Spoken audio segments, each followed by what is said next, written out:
Assalamualaikum warahmatullahi wabarakatuh.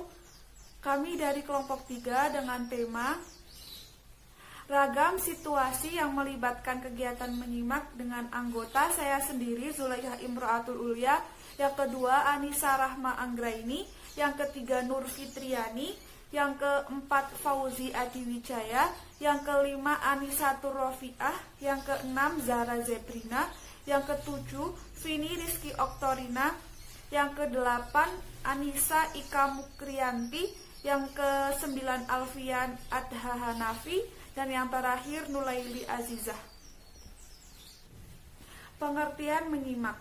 Menyimak adalah mendengarkan dan memperhatikan baik-baik apa yang dibaca, diucapkan, dan apa yang didengar dengan penuh perhatian dan konsentrasi tinggi dengan maksud untuk memahami isi dan makna yang terkandung di dalamnya. Selanjutnya adalah aneka situasi pelibat menyimak. Yang pertama, menyimak dalam kehidupan kurikulum. Penelitian mengenai menyimak dalam kehidupan dan di dalam kurikulum sekolah masih langka. Pada tahun 1929, Paul T. Rankin menyelesaikan survei mengenai penggunaan waktu dari keempat keterampilan berbahasa. Beliau menelaah komunikasi pribadi dari 68 orang dari berbagai pekerjaan dan dari berbagai jabatan dalam penggunaan waktu untuk menulis, membaca, berbicara, dan menyimak. Selama kurang lebih 2 bulan, 68 orang diteliti dan diawasi dalam bidang kegiatan setiap 15 menit dari hari-hari mereka jaga dan mereka bangun. Paul T. Rankin menemukan bahwa mereka mempergunakan waktu dalam berkomunikasi sebagai berikut. Yang pertama, untuk menulis sebanyak 9%, untuk membaca sebanyak 16%, untuk berbicara sebanyak 30%, dan untuk menyimak sebanyak 45%. Survei menyatakan bahwa pada umumnya kita menggunakan waktu untuk menyimak 3 kali sebanyak waktu untuk membaca dan memperoleh informasi, tetapi sedikit dalam memberikan perhatian untuk melatih dalam menyimak. Dalam pembelajaran di kelas, Paul T. Rankin menemukan dalam pembelajaran di kelas membaca memperoleh sebanyak 52% dan menyimak hanya 8%. Profesor James I. Brown dari University of Minnesota selama 3 tahun telah melakukan sebuah penelitian mengenai mengapa beberapa orang dapat melakukan kegiatan menyimak dan memahami sebuah pembicaraan, namun 70% dari kata lisan atau ucapan tersebut hanya mendesis melalui telinga yang satu ke telinga yang lainnya tanpa berhenti. Ada beberapa orang yang termasuk ke dalam golongan pembaca yang baik. Mereka dapat memahami dari apa yang diterjemahkan oleh mata mereka melalui kegiatan membaca. Namun mereka tidak dapat melakukan kegiatan menyimak dengan baik. Padahal kondisi pendengaran mereka adalah normal. Oleh karena itu, Profesor James I. Brown bersama rekannya Profesor J. Roberto Carlson dari University of Colorado melakukan sebuah tes keterampilan menyimak kepada seluruh mahasiswa baru dari University of Minnesota pada musim gugur tahun 1951. Tes tersebut bertujuan agar dapat mengetahui kebutuhan yang diperlukan pada pembelajaran keterampilan menyimak. Sebelum melaksanakan tes tersebut, Profesor James I. Brown perlu mengetahui kesalahan-kesalahan yang diperbuat oleh penyimak yang jelek. Oleh karena itu, Profesor James I. Brown melaksanakan serangkaian perkuliahan percobaan kepada beberapa mahasiswa. Pada akhir perkuliahan percobaan tersebut, Profesor James I. Brown melaksanakan ujian tertulis terhadap mahasiswa tersebut dengan tujuan agar profesor dapat mengetahui tingkat pemahaman mereka. Dari serangkaian perkuliahan percobaan tersebut, ditemukan yang termasuk ke dalam penyimak yang jelek adalah sebagai berikut. Yang pertama adalah mereka yang mencatat terlalu terperinci. Mereka yang mencatat terlalu terperinci akan lebih terfokus kepada keseluruhan mekanisme perkuliahan, sehingga tidak fokus kepada materi yang disampaikan pada perkuliahan tersebut. Yang kedua adalah mereka yang tidak sanggup mengatasi gangguan. Yang ketiga adalah mereka yang berjiwa argumentatif. Mereka yang berjiwa argumentatif akan cenderung menyiapkan argumennya pada saat memaparkan sebuah teori, sehingga tidak terfokus pada inti materi yang disampaikan. Mereka yang berjiwa argumentatif juga akan cenderung tidak mendengarkan alasan dari orang lain dan tenggelam pada argumennya sendiri. Kemudian yang keempat adalah mereka yang pura-pura menarik perhatian. Mereka yang pura-pura menarik perhatian itu seperti mereka yang duduk dengan tenang, mereka yang mengangguk pada saat perkuliahan, dan mereka yang selalu menatap pembicara. Dan yang terakhir, yang kelima adalah mereka yang kurang menaruh perhatian terhadap materi perkuliahan. Menurut penelitian yang Profesor Brown lakukan, diketahui bahwa 70% jam-jam bangun orang dewasa digunakan untuk berkomunikasi, baik santai maupun serius. Dan 45% dari 70% tersebut digunakan untuk menyimak. Segala sesuatu yang kita pelajari dan kita lakukan adalah hasil menyerap kita dari proses menyimak. Oleh karena itu, menyimak sangat penting bagi kehidupan sehari-hari kita. Kemampuan menyimak yang buruk dapat mengganggu proses pembelajaran kita, sehingga kita harus meminimalisir kelemahan-kelemahan kita dalam menyimak.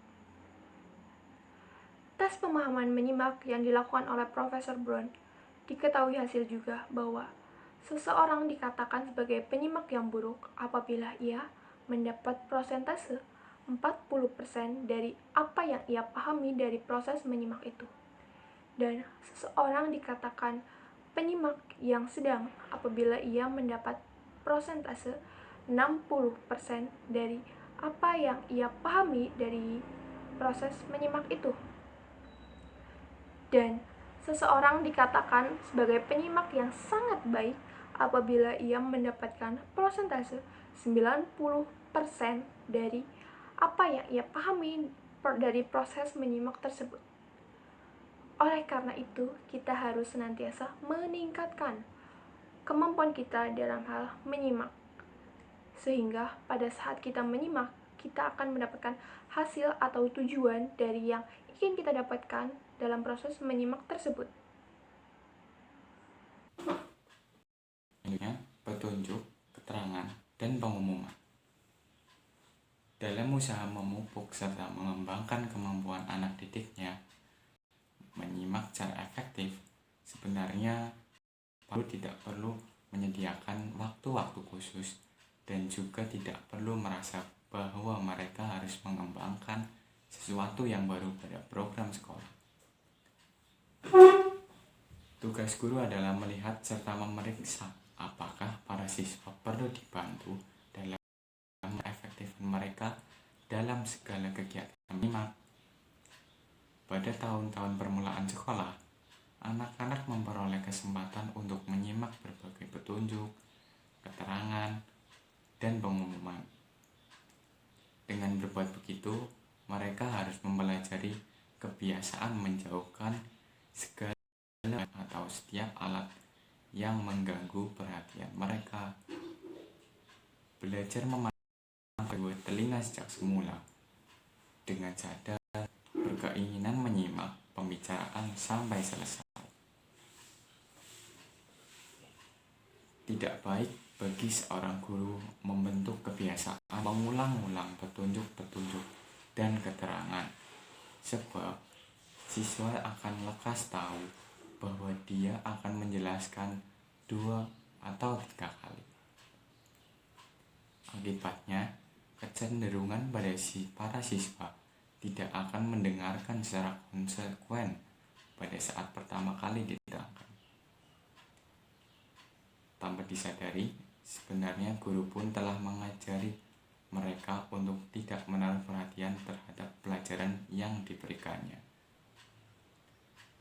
Untuk menjamin berlangsungnya kegiatan yang baik, efektif, dan atentif, guru terlebih dahulu harus yakin akan sesuatu yang dia sampaikan. Dia harus menunggu sampai dia dapat perhatian yang baik dari para siswa. Lalu, kemudian mulai berbicara dengan bahasa yang sederhana, kalimat serta frasa-frasa yang singkat, serta menggunakan alat peraga melalui gerak-gerik demonstrasi atau gambar-gambar yang memperjelas maksud dari kalimat tersebut. Anak-anak hendaklah belajar menaruh perhatian sebaik-baiknya sejak awal sampai akhir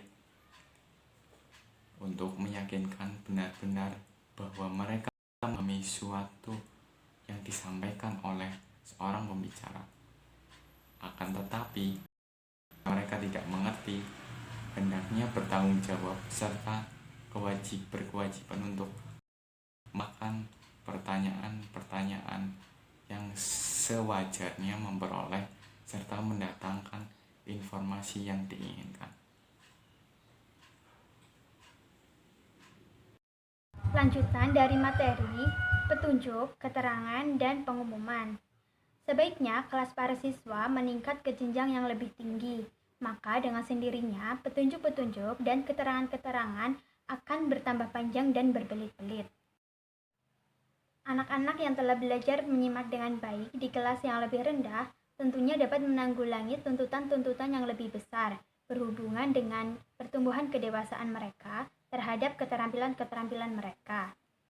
Dengan satu catatan, hal ini dapat berhasil jika guru terus-menerus membantu mereka memperoleh keterangan-keterangan, seperti urutan ide-ide beserta hubungannya antara satu dan lainnya, pernyataan-pernyataan yang tidak berhubungan atau tidak saling menunjang, dan prasangka-prasangka. Anak-anak yang berada di kelas yang lebih tinggi hendaklah memperoleh tanggung jawab yang lebih berat untuk membuat keterangan-keterangan yang jelas serta secara eksplisit memberikan petunjuk-petunjuk kepada teman-teman kelasnya.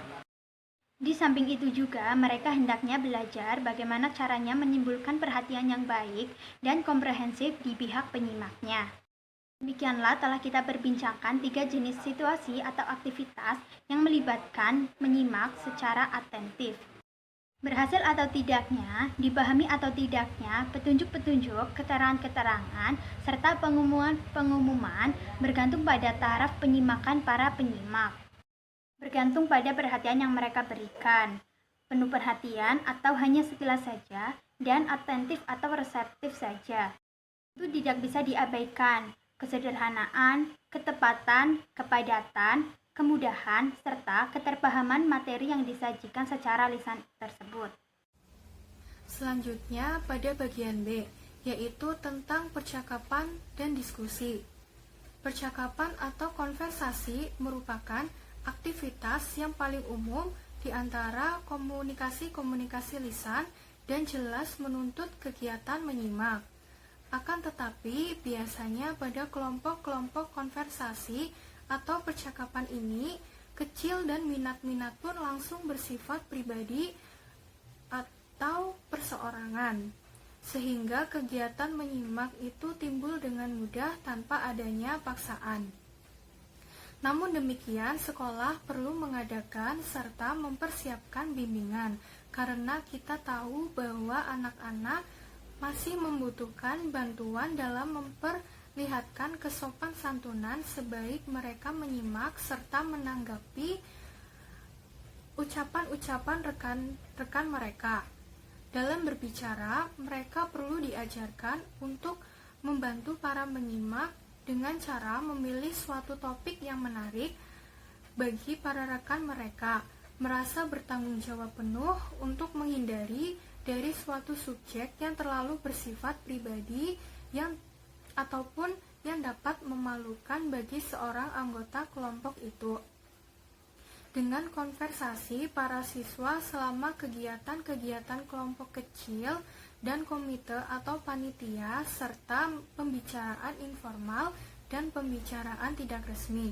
Bimbingan guru biasanya bersifat insidental dan bersifat individual, mengomentari masalah-masalah kesopan santunan dan keefektifan. Di samping kegiatan yang telah disebutkan tadi, di sekolah dan di luar sekolah, anak-anak seringkali ikut berpartisipasi dalam diskusi. Berbeda dengan konversasi, diskusi berpusat pada satu topik tunggal dan harus maju dalam suatu cara yang teratur menuju suatu titik keputusan.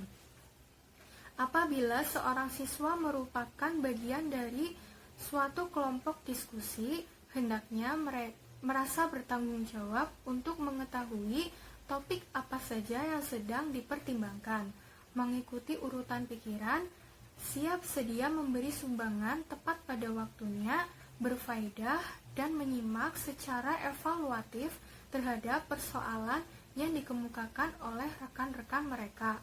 Selanjutnya akan dibahas oleh Vini. Lanjutkan penjelasan dari Zara mengenai percakapan dan diskusi dalam segala bidang kurikuler ataupun semua pelajaran yang dilakukan sehari-hari. Setiap anak pasti secara bergantian melakukan kegiatan, berbicara dan juga menyimak dengan anggota kelompoknya.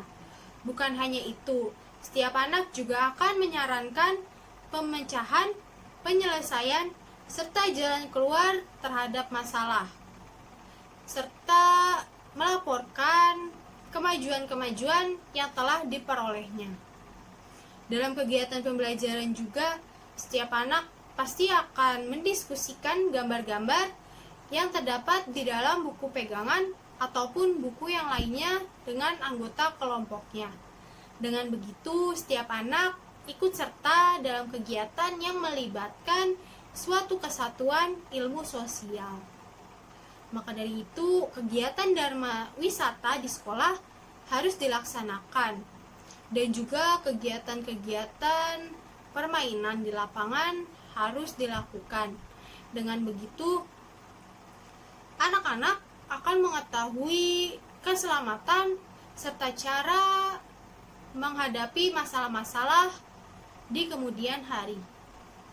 Kalau kita menginginkan anak-anak yang menjadi warga negara Indonesia yang baik, maka sudah menjadi tugas dan tanggung jawab kita sebagai pendidik dan juga orang tua untuk ikut serta dalam kegiatan konversasi dan juga diskusi tersebut. Kita harus membimbing anak-anak kita dalam kegiatan percakapan dan juga diskusi. Peran tersebut amatlah penting. Seorang anak atau setiap anak juga harus mengetahui mengenai hak-hak dan kewajiban-kewajibannya sebagai anggota, entah itu sebagai pembicara maupun sebagai penyimak. Di dalam diri seorang anak juga harus ditanamkan rasa saling menghargai dan rasa saling menghormati. Siapa yang ingin dihormati oleh orang lain, maka ia harus menghormati orang lain juga. Siapa yang ingin disimak oleh orang lain, maka ia harus menyimak orang lain juga. Kegiatan menyimak dan juga percakapan akan menumbuhkan rasa aktif, reseptif, responsif, atensif, terbuka menerima pendapat orang lain, bahkan menerima kritik serta cacian orang lain. Dengan melakukan kegiatan percakapan dan diskusi sehari-hari, seorang anak atau setiap individu akan terbentuk menjadi seseorang yang disiplin, serta mengetahui hak-hak dan juga kewajibannya sebagai warga negara yang baik. Tiap individu dan juga tiap anak akan tahu kapan saatnya menerima, kapan saatnya kita memberi, kapan saatnya disimak dan kapan saatnya menyimak. Materi selanjutnya mengenai laporan-laporan akan diterangkan oleh Anissa Ika. Selanjutnya saya akan menjelaskan tentang poin E, yaitu laporan. Bagi anak-anak yang menduduki kelas-kelas yang lebih tinggi, laporan merupakan tugas dan tanggung jawab yang penting. Selama penyajian suatu laporan, penyimak harus mengikuti rencana organisasi seorang pembicara, urutan ide-idenya, terus berusaha menyaring informasi dan mengevaluasi keautentikan atau kebenaran dalam suatu laporan. Laporan-laporan memang diperlukan bila kelompok-kelompok kecil ikut serta dalam panitia yang ada hubungannya dengan kegiatan kelas. Contoh, ketika seorang individu mengamati atau membaca untuk mempelajari jawaban bagi suatu pertanyaan yang timbul dalam suatu kegiatan belajar, atau ketika dia mengadakan suatu percobaan. Guru atau teman-teman sekelas dapat menceritakan kisah-kisah atau menceritakan serta menghubungkan dongeng-dongeng berdasarkan pengalaman pribadi dan dapat menulis secara kreatif bersama-sama. Dalam hal ini, penyimak harus memberi tanggapan secara apresiatif, memberi responsi dengan sepenuh hati, terus mengikuti perkembangan alur atau isi cerita, terus membayangkan atau mengimajinasikan gerak lakon yang disorot, yang dipotret, dan menafsirkan perasaan-perasaan serta motivasi di dalam cerita. Di samping itu, apresiasi pun turut ditingkatkan bila anak-anak menyimak pembacaan puisi dan ikut serta dalam berbicara bersama dan membaca bersama. Demikianlah pada saat proses belajar mengajar yang bersifat dua arah. Ternyata laporan-laporan sangat banyak melibatkan anak-anak dalam kegiatan menyimak. Anak-anak harus dibiasakan untuk membaca agar kita tahu sampai sejauh mana kemampuan mereka dalam mengetahui isi bacaan, dan dengan itu kita juga meningkatkan kemampuan mereka menulis. Selanjutnya, setelah mereka membaca isi bacaan, kita akan menyuruh mereka untuk membuat rangkuman kecil. Rangkuman kecil itu akan dibacakan di depan teman-temannya.